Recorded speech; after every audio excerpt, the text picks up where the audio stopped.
This podcast is sponsored by nobody. Hey dudes, this is Lydia Cornell. I played Sarah Rush on Too Close for Comfort. And you're listening to Tommy Throwback Kovac on Splat from the Past. Tell them some jokes, Tommy. Love you. Hey dudes, welcome to Splat from the Past, the only 80s themed horror and sci-fi show where things could get totally radical. Now I am just so excited for today's guest because it's a rare exclusive interview. I will be talking to Mary Cadorette. You all know her as Jack Shripper's fiancée, Vicki Bradford, on Three's Company, then eventually Three's a Crowd. And she was also in that cult classic Stewardess School, and she guest starred in so many great sitcoms back in the 80s. The Love Boat. She was on the Munsters Today, the Who's the Boss, the Brady's, Night Court, and so many others. And then she got out of on-camera acting, and she moved back to Connecticut and started teaching there. And she's also owned a restaurant called Mary's Lamb in L.A., and she also owned a antique shop called Nug and Bug. And we're going to talk about all of that stuff today, and I just can't wait. It's the first interview of Hot August on Splat Summer, and I'm just so excited. The interviews just keep getting better and better, and I want to thank everybody out there for your support. It's much appreciated. So yeah, here is my interview with Mary Cadorette.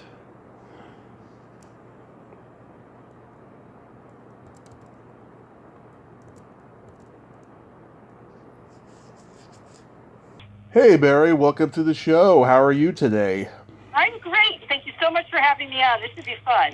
Yes, this is such a great honor. Thank you for taking the time today. You were a huge part of my childhood. Oh, that's so sweet. That means you're a lot younger than me. I'm a lot younger than most people. Well, good for you. Anyway, so so what can I tell you? What do you want to know? So, going back in time, I was reading that you took dance lessons at an early age and you competed in dance contests. Are you trained in every type of dancing? Yeah, I trained in classical ballet, tap, and jazz, particularly a technique called Luigi jazz, which is a man who kind of codified the first jazz technique in New York City. His name, of course, was Luigi. And it's a very specialized warm-up. Back in the day, it was the gold standard for Broadway dancers. So when I was, about 13 or so, this wonderful teacher, her name was Mary Morlock, she would bring me into the city, and I would take classes with Luigi alongside of these, Broadway gypsies. It was just amazing and life-changing. And the cool thing is now, because I had studied for so many years and mastered the technique, that I now teach that technique. Luigi passed away in April of, I want to say maybe 4 years ago now, in his early 90s.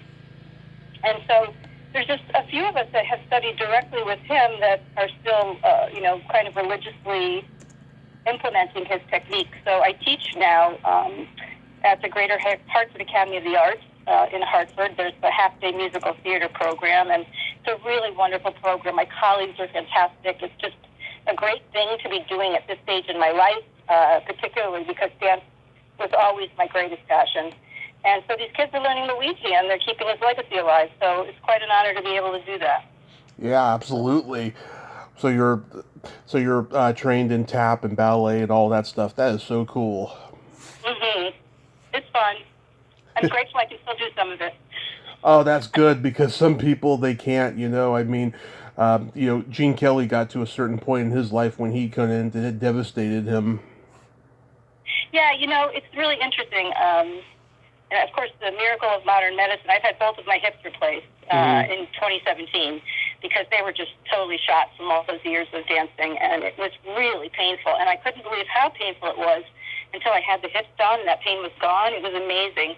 And it's really given me back, my ability to do a bunch of things. I mean, I'll never jump high or kick high again, but I think you really have to just get to a phase in your headspace that you accept it and you appreciate that you can still, never stop moving, which is a mantra of Luigi. Certainly know you're not going to be as athletic as you were when you were younger, and you remember what that felt like inside your head, and your body doesn't respond. But there's a seasoning that happens that I really think a wisdom about the art of dance and how to share that with younger students to help them protect their bodies and just kind of put them in touch with more musicality and what they're feeling on the inside, as opposed to worrying about how many pirouettes they can do and things like that. So it's all, it's all a trade-off. Absolutely. My mom had her hip surgery about 2 weeks ago, and how's she doing? She's doing better than she was the first 4 days. I'll tell you, it was brutal those first 4 days. Is there a lot of pain? Yeah, a lot of pain, and she had a lot of trouble walking. We had to help her and stuff, but now she's doing much better. Yeah, she'll be amazed at within a couple of weeks how much better she's going to feel. Absolutely. At what age did you start gravitating towards acting? Well, when I went to college, I went to the University of Connecticut, and they had a dramatic arts program. And so I enrolled in that. I mean, I just really wanted to get to New York and dance, but I promised my mom I would get my college degree, and I did. And the day after classes ended, I moved to the city. And so acting was never really my primary focus. It was always dance. And I ended up doing, I was cast in the original production of 42nd Street. Right. And I was in the ensemble, but I also understudied the lead, Peggy Sawyer. Gower Champion had asked me to understudy that before he died on opening night. Oh. Yeah, it was really tragic. Anywho, so it was a great opportunity. And at that point, I was understudying, and the girl that had started the show, Wanda Richard, decided to leave. And they brought in a gal who was on a soap opera who was really funny and wonderful in the role, but she wasn't really, her dance technique wasn't really, I mean, she pulled it off. She did a great job. So not right. to just disrespect anybody, but I mean, she wasn't the level that choreography should have been executed for that part. And so I thought, well, she's here because she's on the soap and she sells tickets, so I guess that's what I have to do. Do I want to try to get a soap? What do I do? And I had gotten a manager at the time. I had gone on and played Peggy Sawyer, and she saw me, and she started to manage me, and she submitted me to read for a part on the last episodes of Three's Company. So I really fell into it, and I really didn't know what I was doing. I mean, I had some training, but that wasn't where my heart or my focus was at all. It was just, I just want to get back and dance. So it was very serendipitous. And, of course, wonderful, because working with John was amazing. He was an amazing, amazing human being and talent and such a wonderful guy. And right. So that was great. But when I got to L.A., I really got kind of derailed off my focus to get back to Broadway and dance. And so I began to focus more on my acting then. Right. So that's kind of how that all kind of came around. And you had been Miss Connecticut in the Miss America pageant in 1975. Yes, I was. Yep. Yeah. I was 18. I was one of the youngest that was there. Because most people, they're about 21 or 22, so they're a little more seasoned. But boy, was I green. Oh, I was green. It's pretty funny. I think back on that time, and there's just some really funny stories. And but it was great because what I really wanted from that is they did a UFO tour, Miss America, and 5 or 6 more contestants. They put the show together based on what their talent was. So it was very talent-driven, and that's what mattered to me, that was the acknowledgement I cared the most about. And so I did get this UFO tour, and again, that was life-changing. I mean, it was the first time I was overseas, and, performing for these troops on bases and aircraft carriers, and you name it. It was incredible. And got to see some of the sites, and we went to Greece, Crete, Italy, Turkey, Greece. I guess that's it. Greece, Italy, Turkey, Germany. How could I forget Germany? We started in Germany. And it was something else. It was really fun. And I had started, it was the summer of my freshman year in college. So when I came back, I was a speech pathology major at the time. I don't know why, but I think I thought, oh, well, maybe this will be good for me to do, And and then I came back and I knew, I said, I have to take this chance. I have to perform and know if I can go and dance on Broadway. That's what I want to do. And if I don't try, I'm not going to, wake up one day and say, oh, I should have done that, and, regret that I didn't try. So I immediately changed my major, and I didn't tell anybody in my family, and I got home, and we were having spaghetti, and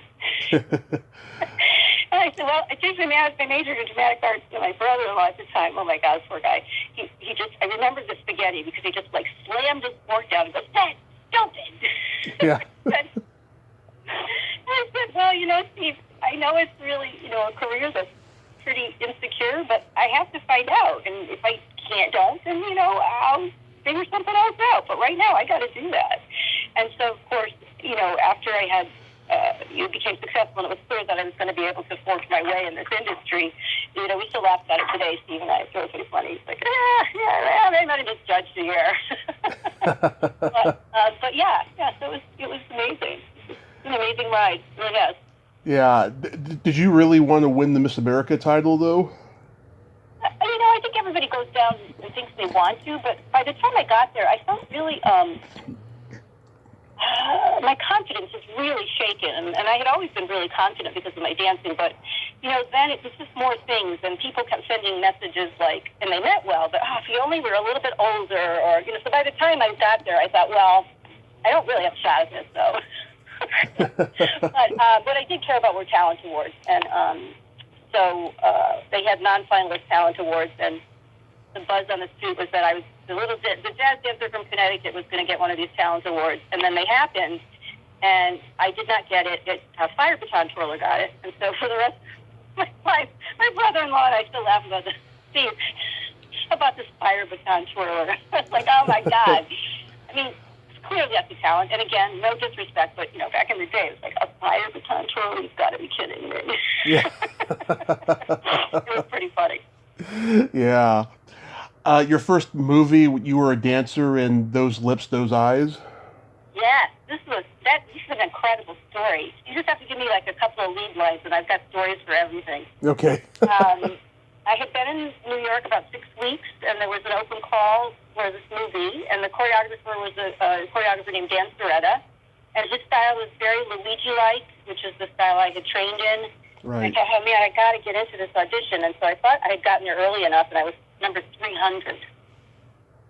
And there was, the buzz on the line was that, they're only going to get through maybe up to 100 or 150, but beyond that, you forget about it. You might as well go home or whatever. But I stayed. And then this gal came to the girl that was in line in front of me, and she said, I can't stay. I got to go to work. If I don't go to work, they're going to fire me, so I have to go. And her friend said, what number were you? And she said 75. And my ears went, me? And she said, oh, too bad. She left. And then I had this thought, and I was just like I was robbing a bank. I was so nervous. I thought, I'm going to go up to the front of the line, and I'm going to tell the guy at the door that my friend had to leave for work or she'd be fired, and she said I could have her number. And so I did. My heart was beating out of my chest, I swear to God. I walk up to this guy, and I go, my friend had to leave for work, and she said that I could have her number. And he looked at me and said, well, what's her number? He had this little smirk on his face. 75. And I went, oh, okay. And I was in the next group that went in, and I got the job, and I got my SAG card. And we were supposed to be gone for 2 weeks, but we shot in King Park in Cleveland, which was an outdoor summer stock theater. Frank Langella was in it. Tommy Holtz was in it. Joe the character, wonderful character. Anyway, lots of great people in it. And then a couple of people I actually ended up doing 42nd Street were in it as well. But it turned into a 6-week gig. So, it was a lot of waiting because it kept raining. Mm-hmm. And we did a lot of shopping and on and on we did. But it was really a wonderful way to start. I made some, lasting friends. And, basically the choreography was, we had these Pippi Longstocking wigs on, I recall, and we all had these long garlands of flowers, and we were all attached to each other, so we had to run around and make all of these formations and shapes, and we basically ran around and carried plastic flowers and stuff. Okay, I got my SAG card, and then after I had my SAG card, then that allowed me to start to do some commercials, which thankfully I did a lot. I mean, I think I just had that look that was right for the time, that kind of young mom. Yeah. Fresh. Anyway, so that's that story. Yeah, I just interviewed the director, Michael Pressman. Oh, get up to these days? Directing television primarily. Okay. Yeah. My friend Deborah Goodrich was one of those dancers, too. Oh, wow, Deborah! Oh, my gosh. That's a name I haven't heard forever. Oh, she's in Connecticut. Yeah, is she back in Connecticut? Oh, yeah, she's been there for quite a while. You know, right, Nora? Okay, yeah, we all end up coming back someday. For one reason or another. Oh, wow. Gosh. She had the cutest face. You can still see that little face. Just cute guy. Really cute guy. She still is, yes, and she's a great writer, too. She sent me 2 of her books that she's written. She really knows how to write. Oh, really? What? Will you email me the names of them? Sure, I know one's Finding Mrs. Ford, and one is Ruby Falls. That's the new one that just came out. That's fabulous. Wow, good for her. Yeah, she's very talented. So going back to Three's Company / Three's a Crowd, I think that you and Ritter had just great chemistry on that show. Yeah, did. You really did. Yeah. So were you a fan of the show when you came on? No, I was kind of one of those little snobby people. Right? Well, I was on Broadway, so we didn't watch a lot of TV, right? I mean, we were always working at night, so you just wouldn't really have any time for TV. But I remember when she said, "Oh well, it's Three's Company," and I remember thinking, "Oh, okay," and I was so well, I guess there's no other word but kind of snobby. I don't know who I thought I was back then, but I almost didn't go to this audition. It was raining. It was an awful day. I ended up wearing I was picked up at the dry cleaners, a pair of slacks and this blue blouse. It was clean, and so I went in with no jitters or anything, and I just kind of went in and did my thing, and it was really fun. And then the next couple of days later, I get this call that they're flying me to L.A. to read opposite John. I'm like, what? And then I thought, can you imagine if you hadn't gone to that audition, you little jerk? Yeah. Yeah. Oh my gosh. So yeah, I mean that's what happened, and then I came back on the red eye, and a couple of days later I had to go back again to read for the network, and that was that. And the next thing I knew, I was in Los Angeles and shooting the last 2 episodes of Three's Company, where she served as the pilot to spin off the Three's a Crowd. And, yeah, there you have it. Yeah, so on the Three's Company set, you have any good Don Knotts stories? He was so sweet. Oh, my gosh.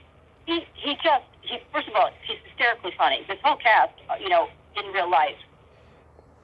We used to go in and we would sit at table read, and I tell people my job is to go in all day and laugh for 8 hours, and I come home because I've laughed so much I'm exhausted. But he was just a doll. He was really, really sweet, and he's just really gentle and kind. And I think his eyesight was kind of bad at the time. It was starting to really go. So, but he was adorable, and and Joyce and Priscilla were really very, very nice. And it was hard for them because their vehicle became the spin-off for a pilot that they wouldn't be in. And I think that was difficult for them because they had done the show for 8 or 9 years it was. And I think they felt they deserved a little bit more than sort of serving to spin a pilot off. But they were very professional. And I actually, many years later, ran into Joyce at Connecticut Repertory Theater because she did a show that summer. And that summer I did Music Man. I played Mrs. Theroux, no longer the ingenue. And I saw Joyce there, so we got to connect, which was really fun. But John, it was just all John. What can I say?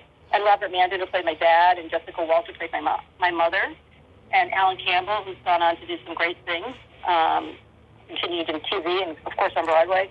So Lizzie Taylor, and it was just really fun. It was a blast, and he was a genius to watch work. I'm telling you, he could take nothing and turned it into something funny and wonderful. I remember he did this one scene where, I don't know how he did it, but he put his pants on over his pajama bottoms and took the pajama bottoms off as he was putting the pants on. Yeah. I can't even describe it. It was the physicality, the genius, the level of his genius was just crazy. And he was very sweet and dear and really good to me, and we had a lot of fun together. Yeah, we really loved each other. We really did. Ah, that's wonderful. Yeah, at the Three's Company, it was a show that was known for its, misunderstandings and its sexual double Mm-hmm. entendres. Right, But right. Three's Company kind of moved away from the sexual. I mean, Three's a Crowd kind of moved away from the sexual double entendres into a Yeah, much I think more. they wanted to, make it different and have, the girl that he falls in love with to be sort of fresh and, different, unique. And I think, it was right around the time that Shelley Long was on Cheers, so that sort of opened the doors where you didn't necessarily have to be this quote-unquote bombshell Right. to be kind of looked at for those kind of television roles. And it also became that, the two of us lived together. She didn't want to get married because her parents had had a very bad marriage. And, of course, John wanted to marry Vicki, and Robert Banden, who played my dad, hated John, hated Jack Tripper. So, and there you have it. Hence, Three's a Crowd. So, Yeah. but it was really fun. It was great. And it's really funny now because I think back on some of the episodes and I go, oh my God, I was so bad. I was so awful in that. And now it's on cable, right? Right. So one day we're watching TV and we're going through the guide, and my husband now, my husband Michael Daly, Right. and that's another wonderful story, but I'll say that later. We're surfing through. He goes, "Oh my God, look, it's Through the Crowd," and he turns it on, and there I am. And he had never. Michael and I grew up together. We went to St. Rose. We've known each other since 5th grade, and but he we went away to school. And he lived in Miami for 30 years, so he had really no idea what I had been up to or doing. And he was in the wine industry, in the hospitality business. And so he had never seen it. So he's watching it, and he's just getting such a kick out of it. And you know what? They're really funny to watch. They're really cute. I know now, so much of it's online that my students will find it, right? And they'll watch it and they'll go, oh, my God, that was so much fun. And then, of course, they find things like Pyramid. I had done a lot of Pyramid and game shows like that, which was a blast. And they find those things. And it's just so funny because, they see me now. It's just, and seeing me back then as a youngin', it's really pretty fun. It's great. How about Robert Banden, who played your dad? He was so sweet and talented, funny, dry. Great guy. He went on to do some more theater and stuff as he had gotten older. Right. I know he passed away, I think, within the last couple of years. I think I had read his obit in the New York Times. Mm-hmm. So, yeah, I'm sure he's missed.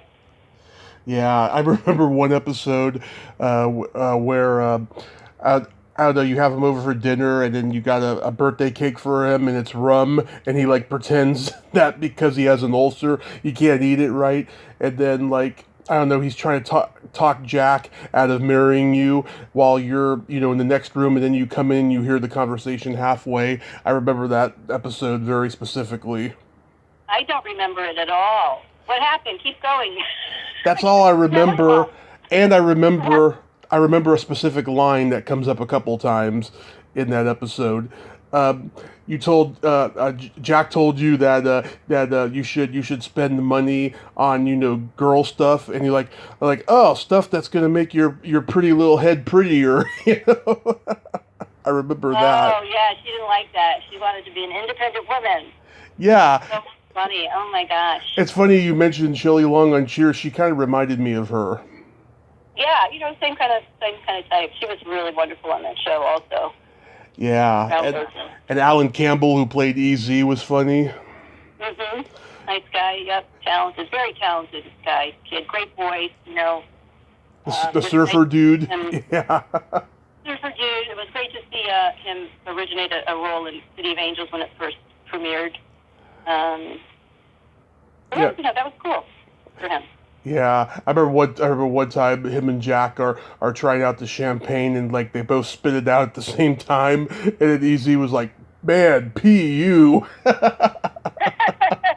It's like, who says PU anymore, Yeah. How was a guest starring on The Love Boat?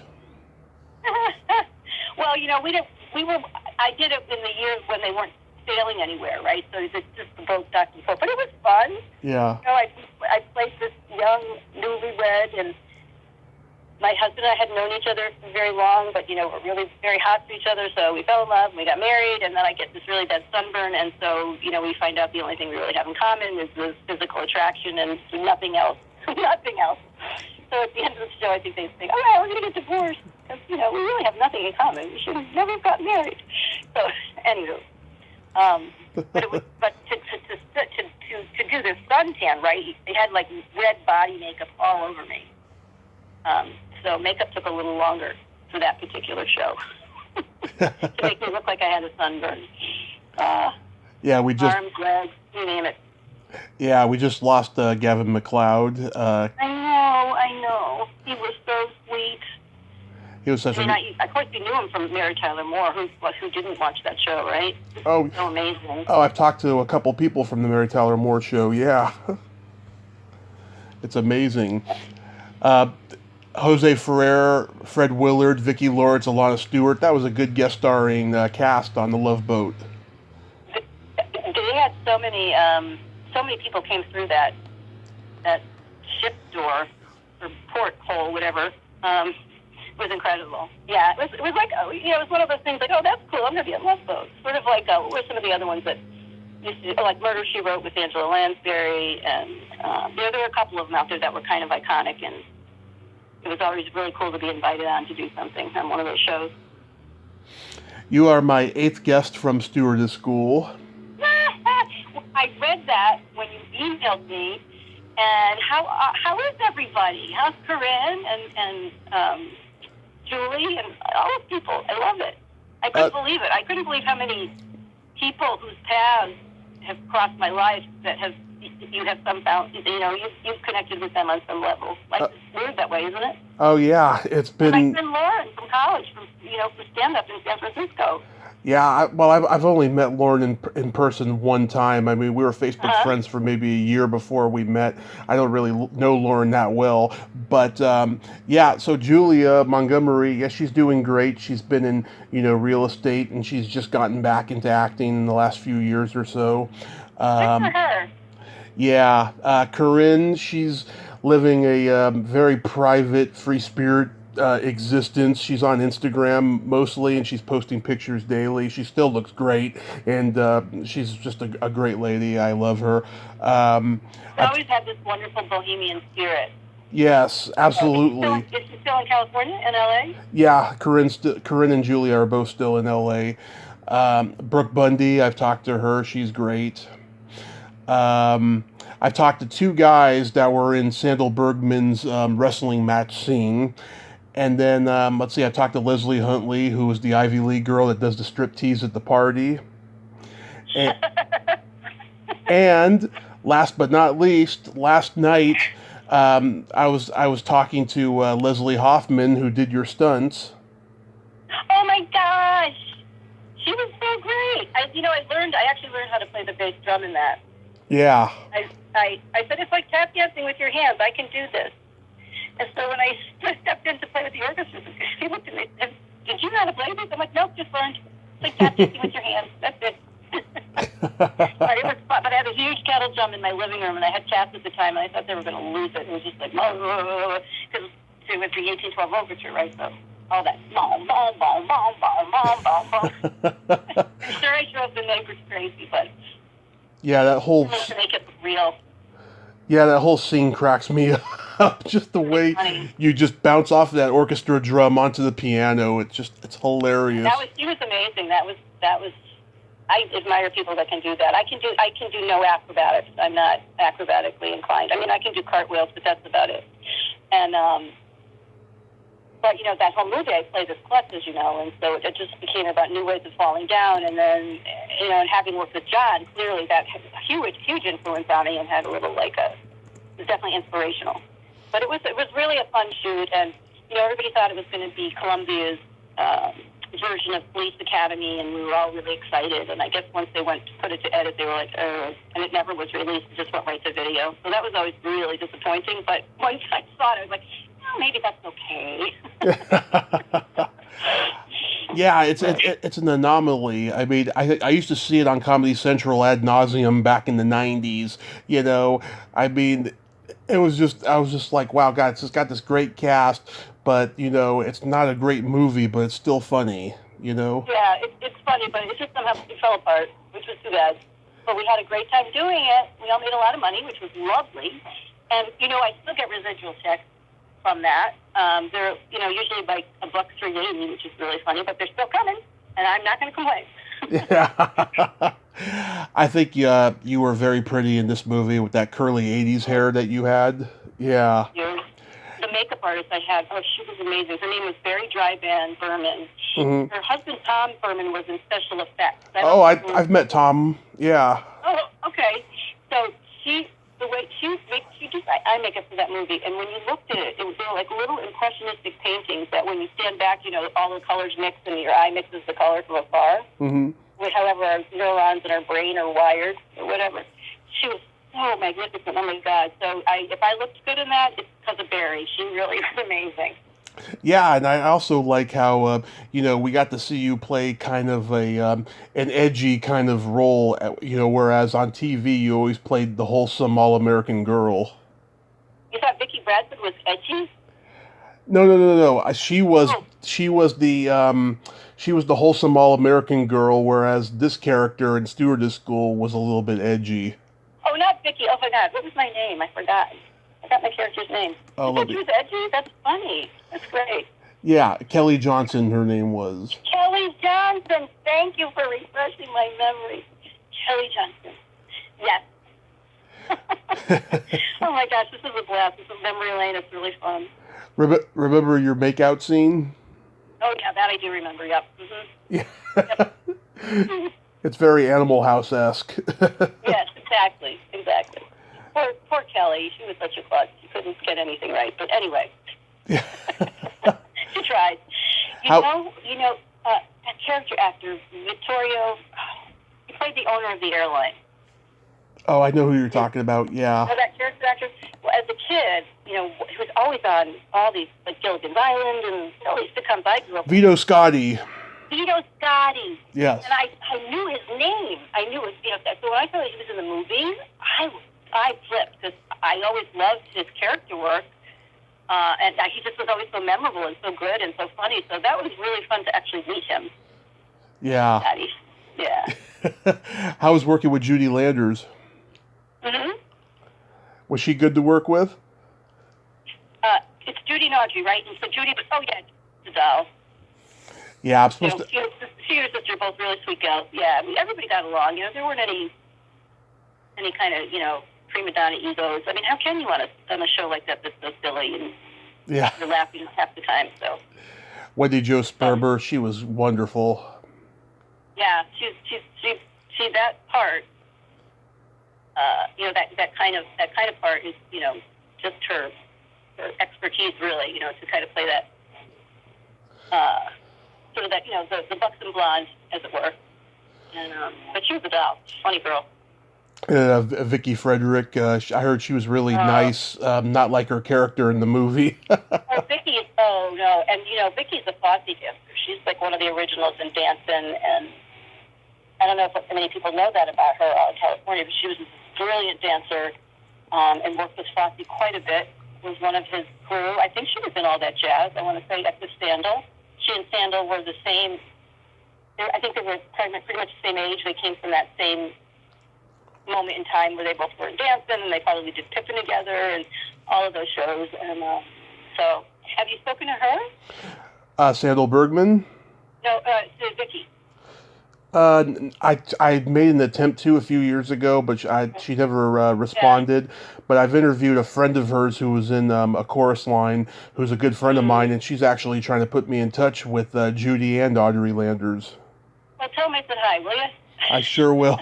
We're all connected through the 6 degrees of separation with Kovac. And let's see. Yeah. Okay. What else could I tell you? Then you played Dee Dee on the Munsters Today. Oh my God, was that fun? I had so much fun with that part. I was freaking out, and it was, there's like there almost seems to be like, it's gonna get there because they were going to, because I was a recurring, and then they wrote me in as a series regular, but then the series didn't get renewed. I mean, this is a lot of people's stories, certainly not just mine, but... Of course. But to work with Greg Malavy, who was from Mary Hartman. And, I love Greg. Great guy. John Schuck. Talk about a cast. And yeah. Mary Weather.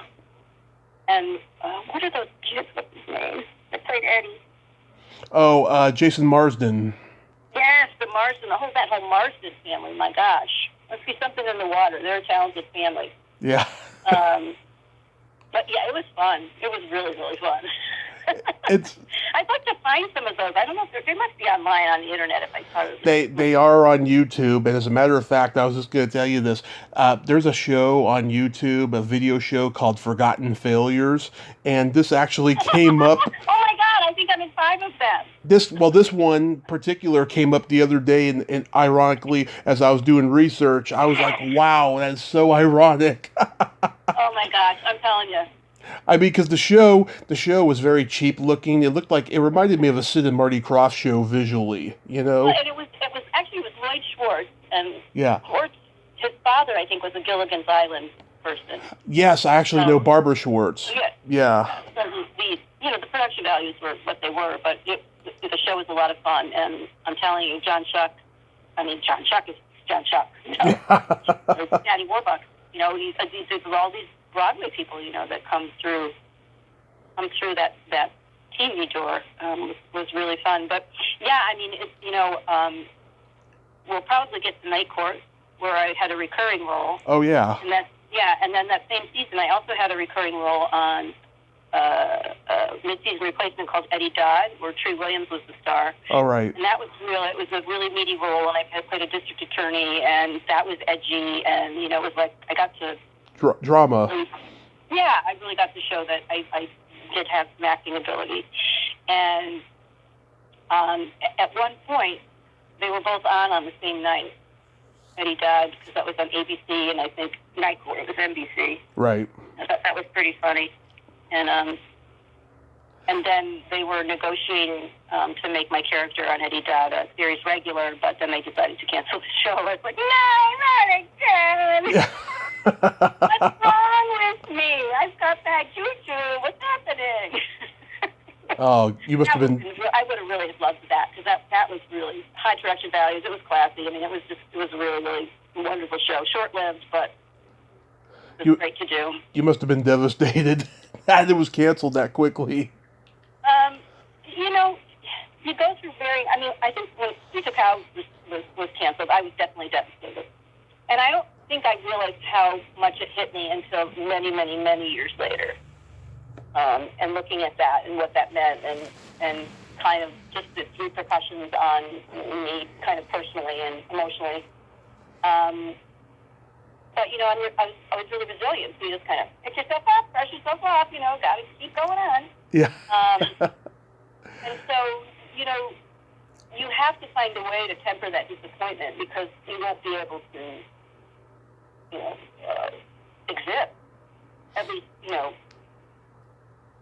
Exactly. in constant misery, right?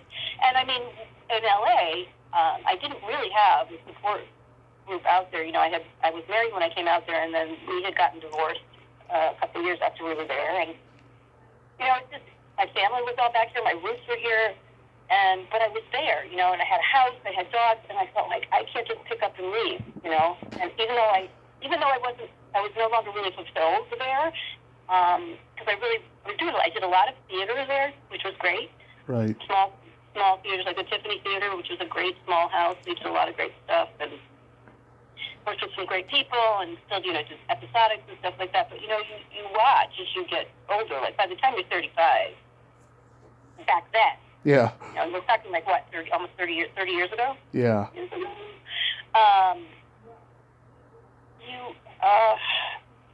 You start dealing with ageism in Hollywood. You get tired of the life. And then, for me, what happened is about 10 years after I had gotten divorced, I met a wonderful guy named Bill Harris, who was the best boy key grip. Mm-hmm. We fell in love, and we were planning to get married, and then my mom had a stroke, And I said, I got to go home. I was flying back and forth every 2 weeks, so that was devastating. It was massive. So, and she lived with it for 7 years, so that was tough. But that's what brought me back to Connecticut, because I just wanted to be near her, and I was like, I don't want to do this anymore. It's time to go. I just want to be with my mom and make sure she's okay. So that is so noble of you. But Bill came back to Connecticut with me, so he packed up all his gripware and came back, and he actually in 2010 he had a massive heart attack and passed away, which was really tragic. He was really young, he was 62. But then, over the next year or so, I reconnected with a bunch of my friends from high school, because Michael Daly had found me through Facebook, and there was going to be a high school reunion, and I had never been to any of my East Catholic high school reunions. And he said, you should really come. I think everybody'd love to see you. I think it'd be really good for you. And so I did. And, so we reconnected, and I must add that in 7th grade, Michael and I had crushes on each other, and we slow danced, or spotlight danced. Nobody else was on the floor. And it was really, it was just kind of amazing that when we all reconnected, there's like 10 of us now that see each other all the time, that all went to East Catholic, that are now back here in some fashion, or many people they just stayed. This is where they built their lives. But yeah, so in 2014 we ended up getting married. So it's really a beautiful story, and I'm living the best life ever. I mean, I am the happiest I've ever been in my life, without a doubt. Oh, that is so wonderful, Mary. Yes. I think you get to this. And it's the whole thing when you get older, there's some wisdom that follows, but I'm just so grateful every day for all the things I get to do. I get to go teach these talented kids. I mean, the kids come out of this program, like one of the kids that I started working with when he was a freshman in high school. I used to do the choreography and direction for Glastonbury High School drama program. Mm-hmm. This kid, Trey Frazier, as a freshman, I'm like, this kid's got it. And then he ended up transferring to Academy, where I teach as now, to take their the half-day program with musical theater. And then he went to Baldwin Wallace. And when Hamilton came out, I said to one of my colleagues, I said, you watch the World Cup, it's going to happen. He's going to be in it. And he was auditioning for Hamilton before he graduated. He had like 6 or 7 callbacks, I don't know. But anyway, he ended up covering a bunch of parts, including Hamilton, and went on as Hamilton. And then, of course, COVID happened. But, yeah. So, right. When kids like that come out of that and they pursue and get to do that, and when you've done that yourself, to dance on a Broadway stage and really know what it feels like, the excitement that you have for them, it's like, I think when these kids have these kinds of successes in the real world, right, and they're forging their careers, it must be how, my dance teacher and mom must have felt about me when they saw me succeed and, do things and get parts and whatever. And it's a really wonderful feeling. It's great.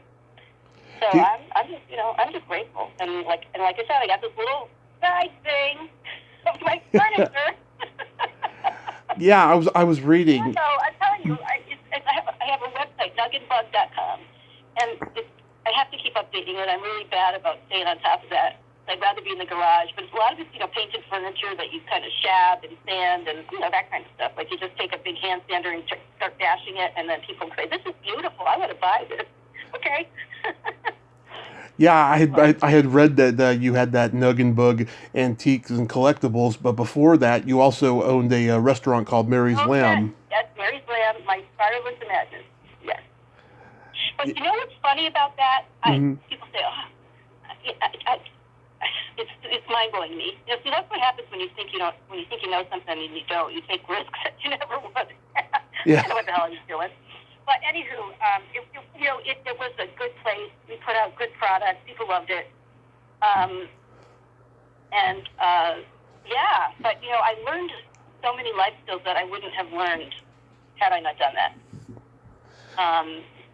Just in terms of even, finding funding for investments and what that means and, all of the things that go with running a business, right? Right. And, what was on the menu?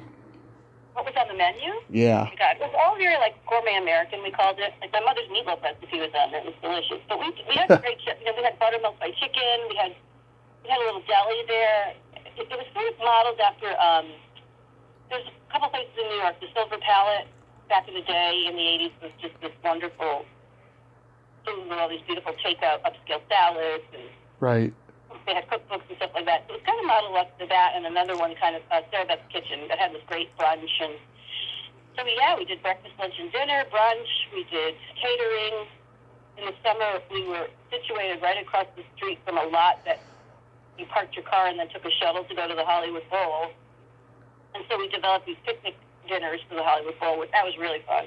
But it is a hard, hard life. I would never do it again. Yeah. And the interesting thing is my husband, Michael, whose background, he went to culinary school, and then he went and got his hospitality degree at FIU in Miami and got into the restaurant business. He opened several restaurants, and so he knows the life.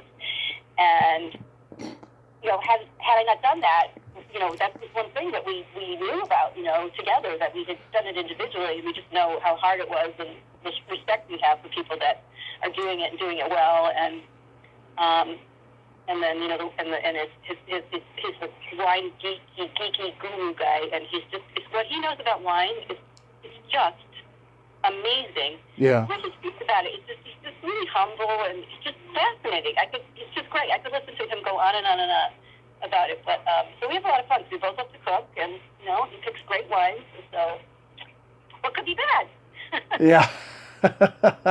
Oh my God, you are so blessed, Mary. I forgot to. I know it. I forgot to mention you did a couple episodes of Who's the Boss. Oh yeah, and I did that. Oh crap! I can't remember her name. Judith Light. He was in that. Oh my God, I can see their faces. Do you remember who the guest stars were? On that episode? Yeah, that played the cop on Northern Exposure, blonde hair. She's on Facebook. She's a friend on Facebook, and I can't remember whose name now. Cynthia Geary? No. It was Diane Delano. Oh, okay. Oh, she's a great character actress. She was in it, and then I think Randy. I've forgotten Randy's last name, but I think she was in the original Grease on Broadway. But she played one of Angela's. Randy Heller. Yes, it was Randy Heller. Thank you. Yes. I've actually talked with John Travolta's nephew, and he's the whole family has known Randy Heller forever. Yeah, yep. She was really great. Do you remember being on the Brady's? Yes, I did one of them. I did Return of the Brady's, but I played the bitchy fiance that was married to not Greg. Peter. It was Peter. Yeah. Yep. And so I did like the first couple scenes of the movie, and then they break up. So, but that was enough. That was fine. Karen Richmond, who played Greg's wife Nora, she's a friend of mine. Oh, great! Yeah. She was Gidget in the 80s. Yep. How was the night court experience? Oh, that was great. It was really interesting because Three's Crowd really spoiled me. And you kind of when you haven't been on that part of the industry and everything's so new, that becomes the kind of like the benchmark. Right. And so the set was really friendly and it was a lot of fun, but it definitely wasn't Three's Crowd. But everybody was really welcoming, and Harry was so sweet and so much fun to work with. And, Lara Pett, genius again, watching him work, in the moment. Yeah. And it was just, the writers were great. It was just a really, really fun experience. And they weren't sure if they were going to do another season. And then in the 11th hour, they negotiated contractually for one more season. So they didn't know what to do with it, so they wrote Margaret off. She had to go into the witness protection program. But there was some work in that. There's a beautiful scene where she says goodbye to Harry that she's got to go. And, right. At this point they're in love and he wants to marry her and blah, blah, blah. But I think they thought the public would go kind of crazy if he didn't marry Marky Post. So, but anywho, so they send her up to the witness relocation program. But there was some really sweet episodes in that. Yeah, it was fun. My hair is short and red in that. Yep, I remember. Wow. Yeah, Charles Robinson, he just passed away like a couple weeks ago. I know, I saw that. I felt so bad. He was great. I heard Marky Post isn't doing so good. Oh, no. I heard she's like homeless or something like that. But what? Yeah, I don't know for sure, but that was just the rumor that I heard. Oh my God. Oh no. Oh no. No. No. That can't be possible. I hope Oh my not. gosh. I hope not. She's a talented lady. She's so lovely. She was so lovely. Oh God. See, this business is going to eat you alive. You gotta wait. Oh, I know. With all the interviews I've done, oh God, I've interviewed people who just completely lost their marbles. It's really sad. It's really sad, and You never know what's going to happen. yeah. How was the Rat Pack experience? It was okay. You know, it was pay my mortgage kind of job. It was a I played like a reporter. It was a very small role. But you know, at that point you're like, okay, good. Now I can get my insurance benefits. I've made enough money. Thank you. But there were some great people in it. I mean, Zelko. Huh? You know who I'm talking about. The guy that played. Oh God, he's done a million things. Zelko Ivanicek. Is that his name? Anyway. Ivanicek. I'm sorry. I doubt he's listening, but if you are, I'm sorry. I just totally mashed up your name. The people in it were great. It's a great cast. And Oh yeah, I know who you're talking about. Ivanek. thank you. Brilliant. Zeliko Ivanek. Yes. Yes, he's a brilliant actor. So, you know, again, watching him do the work, and it was kind of eerie because it shot in the Ambassador Hotel where RFK had been shot in the kitchen, and the feeling in that kitchen, it was just really eerie. The feeling in that building was just eerie. Really? Did you feel like there was ghosts in there? You know, there just was an energy about it that you couldn't, and other people have said this, you couldn't ignore it. It just was, and I mean, maybe, you know, knowing that what had happened, it was just something in that, the energy in that space was just like, oh, I think it had been empty for years. Like, did they renovate it? Are they using it again in LA? I have no idea. Yeah, it was weird. But, you know, it was fine. It wasn't my favorite job, but it was a job, and so that's it. Well, now we get to the fun part of the show. I know that back in the day you were a fixture on a lot of game shows, and we get to my secret silly game, which is always fun. This is a series of silly slumber party questions, and it's not win or lose. It's just pure fun. And how the game works is, I ask you the question, you answer it, and then you ask me the exact same question, and I answer it, and you can comment on answers. Okay. Okay. Mary, are you ticklish? Oh, God, yes. Yeah. Are you ticklish? Oh, yes. I'm very ticklish. I've been known to hit people in the groin. I'm so ticklish. Remind me never to tickle you. Well, if you do, just face to face. Well, just make sure you warn me first. Okay. What is your favorite part of the body? It could be anything. Eyes. That's a popular one. I've actually heard that one more than any. What's yours? The belly button. Really? Yes. You have an innie or an outie? I have an innie. I'm an innie also. Yep. Yes. What color are your toenails painted? Ha! You're in luck, because currently they are. They're sort of like a desert rose kind of neutral color. Nice. Do you have on yours, too? Yes, I just painted mine for the first time in 2 years because quarantine just made me not. Right, of course. I bet that felt good to go get your feet rubbed.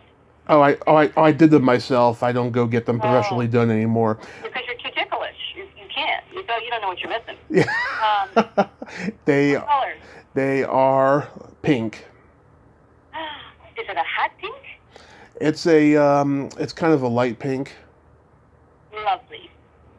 Yes, I love it. Yeah, the last time I got my toes professionally done was probably about 10 years ago. What would you say is your best personality trait? My sense of humor. Your sense of humor. You do have a good sense of humor.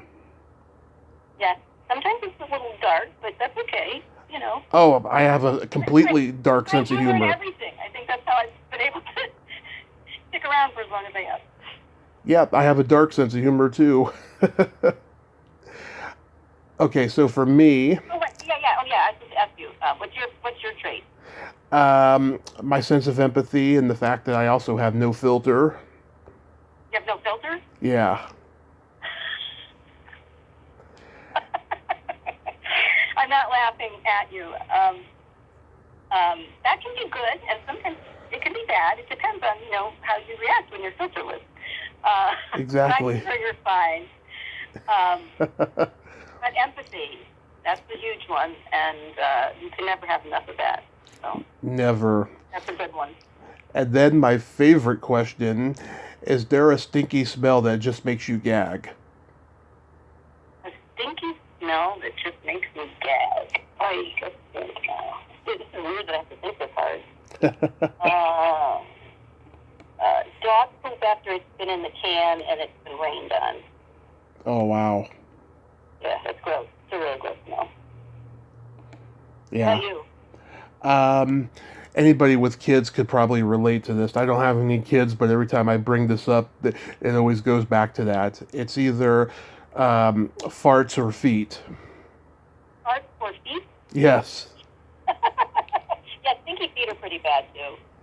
Yes. Also, you know what else is a bad? Students that don't use deodorant. That's a really bad one. Oh, yeah. No, sometimes I'll forget. All the teenage hormones and sweat. Ay, ay, ay. Pheromones, yes. Oh, sometimes I'll forget, and I'll just like, oh no, I gotta put deodorant on. It could get. Oh, that's all right. It could get pretty bad. Well, there's some very silly, funny questions. Oh yes, I've been playing this game for about 3 years on the show now. It came out of an improv, just me and a friend. We were just riffing, and she's like, "You should play that with every female guest that you have. I think it'll, be a lot of fun." And it has. They love it. Well, it's like Stephen Colbert. Do you ever watch when he does his series of questions with celebrities? He did it a lot during COVID when he would Zoom with them. Yeah. He asked a series of questions, and one of them is, which fruit is better, apples or oranges? And if somebody says apples, he goes wrong. He'll just tell them if they're right or wrong based on. It's really funny if you ever watch the show or DVR it or something.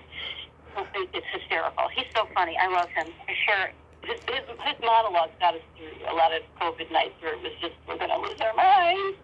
Oh yeah. Such a funny man. Oh my God, I love him. I couldn't stand watching any of the talk shows on Zoom that they were doing during quarantine. It wasn't the same, It was like watching a podcast, and I love a podcast, but the whole purpose is to watch a late night show, Yeah. It was hard for them.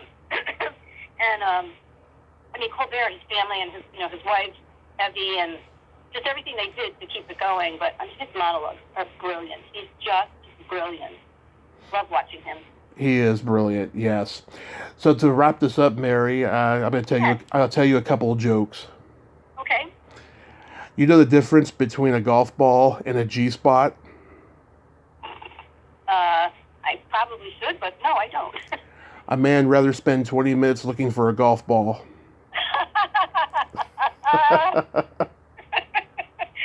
Somehow, I knew the answer to that one. I bet somehow. I've heard that one before, but it's always a good one. Okay, what's the next one?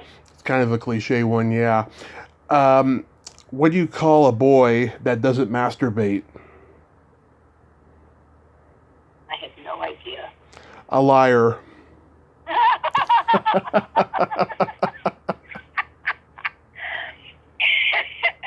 Excuse me, it made me cough with that one. Yeah. That's one of my newer ones. People are liking it. I just told it for the first time last week. People like it. A liar. Oh my gosh.